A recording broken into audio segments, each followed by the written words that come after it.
so let's check out this incredible guitar. I'm gonna go through specs. We have LTD tuners on a 3-piece mahogany neck with a Jatoba fingerboard with black binding. It's got 22 nickel frets. We have a 3-way toggle for the LH308N and B pickups that are ESP designed. And we have a volume for each one and a global tone with coil tap, which is something I didn't know about until I got it, so that was really cool. We have a string through hardtail bridge as well. So when I first got this guitar, I thought it would be like okay. I didn't know how I was going to feel about it because I had a T407 not too long ago, and the neck just was too wide for me. Like it didn't just feel that comfortable for me. But when I got this, it was like my hand fits perfectly around the neck. For a first 8-string that I've ever owned, it's definitely like way above my expectations.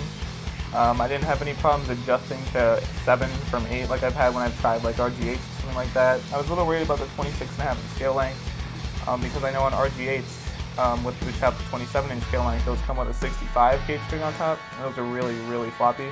But on this, on F sharp with a 74, it feels really, really nice and tight, like way better than I thought it was going to feel. For E, it's a little bit sloppy for me, so I'm going to probably bump it up to an 80.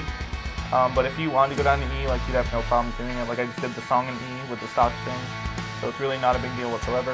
The LH308 pickups sound really, really good. It's like the best stock pickups I've ever tried in an 8-string. It's not like they just took a 6-string pickup and made it wider or something like that. The 7th and 8th string sound like really nice, and that low-end snortiness that is kind of associated with extended scale length instruments. So they're definitely really good in this guitar already.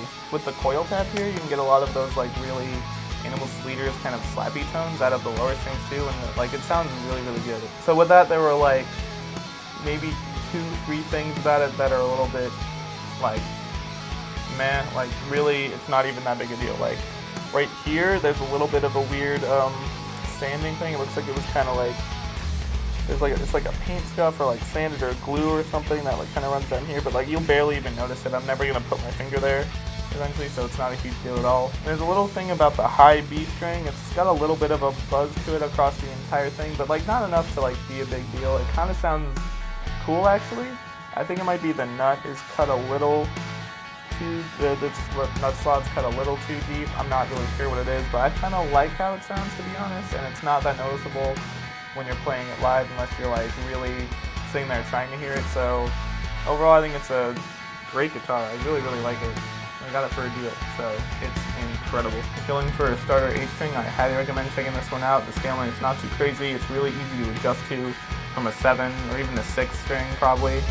And it sounds really great out of the box. It's nice and hefty. It'll serve you well for a long time, I think. So to close out the video, I'm just going to do a bit of a playthrough and just kind of strum along on it with a clean and dirty patch, the ones I just used for the song. I used a Line 6 Helix with some custom IRs, some Joey Sturgis tones. And thank you guys for watching, and I'll see you in a future video.